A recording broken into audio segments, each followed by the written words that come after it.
Hello, my name is Nanda Rizky Illahi. I'm known as Nanda for short. I was in high school in Jakarta. And even though I was in the natural science track in high school, I wasn't sure if that's what I wanted to do in the future. And so GDP's pretty open curriculum, having interdisciplinary structure, really lures me in. And it helps me decide that I wanted to explore as many disciplines as possible while I still can, while I'm young, while my mind is still kind of fresh. So that's why I came here.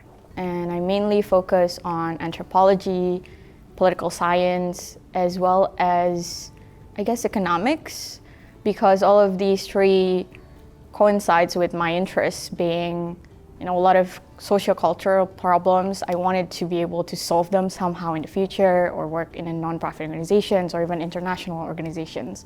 So I took a lot of these classes. I think I learned a lot about having to look at things in different perspectives. That's the thing that is emphasized most, particularly in the culture cluster, because there's not a unidimensional, one-layered explanation to a social problem. There's always multiple layers.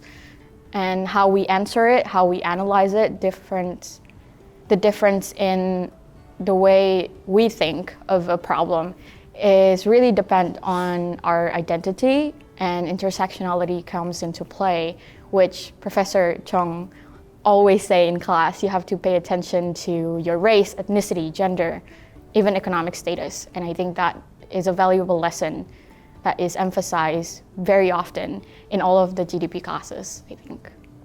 Particularly, I'm interested in gender inequality or discrimination in gender. In Indonesia, unfortunately, there are still a lot of gender issues. It could be related to sexual harassment or like violence in general.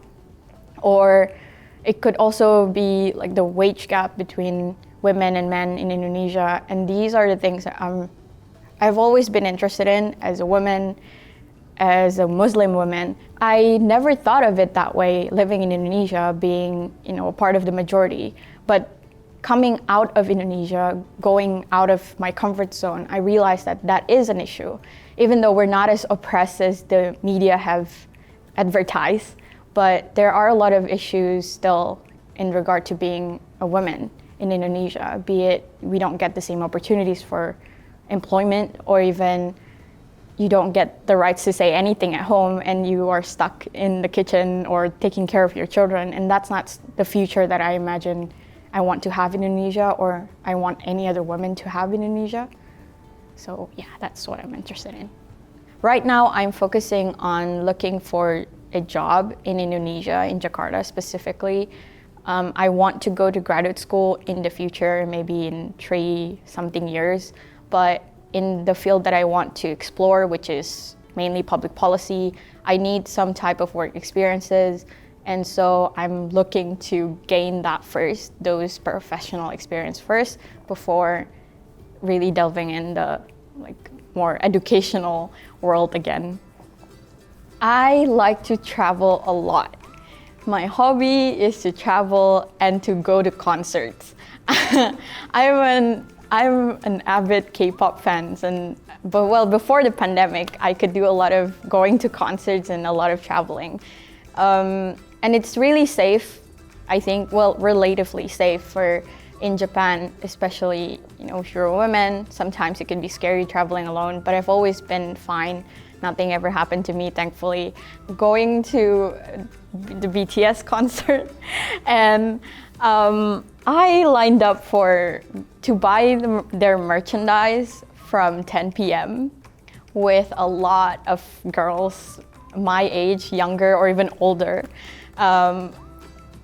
basically sleeping outside of the stadium. That was really memorable because I wouldn't imagine doing that in Indonesia, but it was really safe, and everyone was willing to share their I guess it was like a picnic mat, and it was really fun because I get to talk a lot with other people. Yeah, I hope students, even if you're confused, you should apply to GDP. You should try and take on the challenge. Live in Okayama, the city that you probably don't heard of often, and see what we got. I think it's a really beautiful program to be in. It's a really fun, exciting program to be in.